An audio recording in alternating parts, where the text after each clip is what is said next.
Yn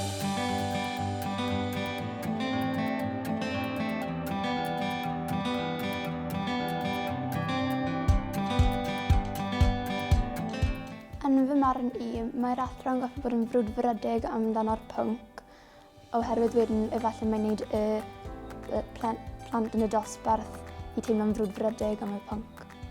Mae athro da yn amyneddgar ac I fod yn gwybod bod rhai tasgiau yn y dosbarth yn cymryd yn fwy o amser na'r lleill.